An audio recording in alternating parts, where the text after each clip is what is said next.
talking with Dr. Marlon Wilson. You'd indicated to me a little earlier about the importance of grandparenting, and it goes back to your study of early man. Could you elaborate on that for me now? Well, first of all, as a doctor of traditional Chinese medicine, I like to view the primitive state and the essential ingredients of what made a human from that perspective. And then I try to note the changes up to modern time. And one of the things I was interested in was the man's sense of time and learning. And so back in the cave days, before there was a solidly established lifestyle, people's lifespans were short.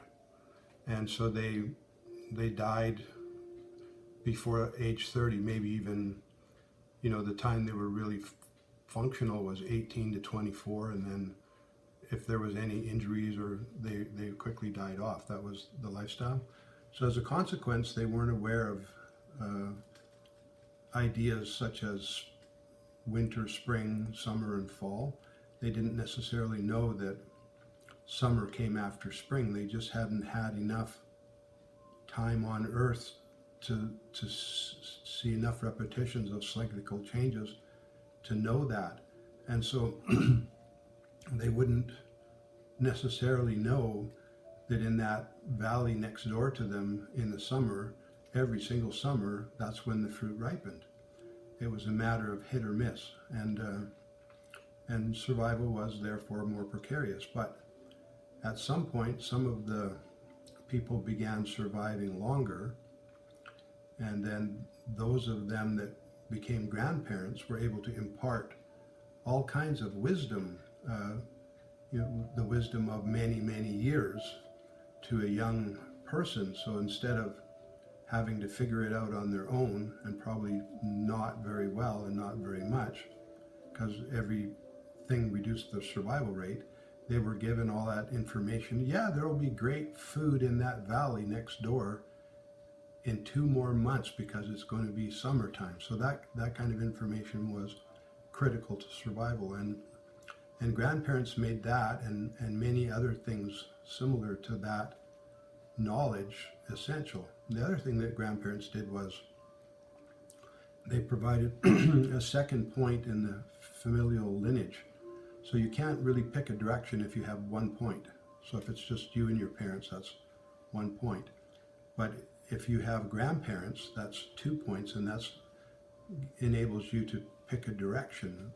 You're able to see where your family goes and where you came from, and also where you're going, because your grandparents are going to lead the way in many things.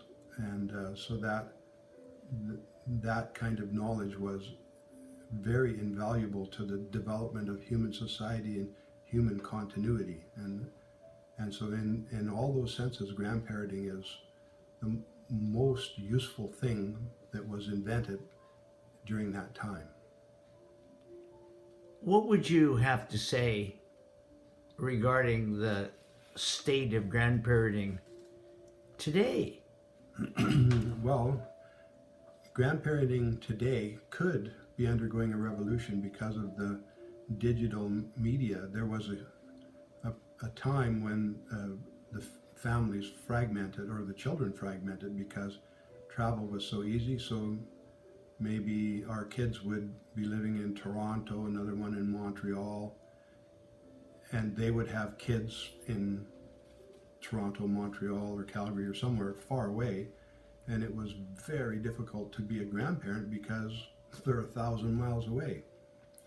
So now with the digital media, the grandparents can have a lot more interaction with far away grandkids than they could have had earlier, and also maybe with travel and stuff. But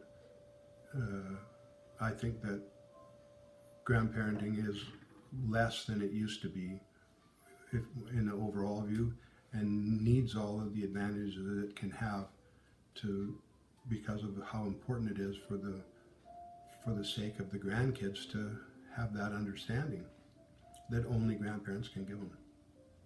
Thank you, Dr. Wilson.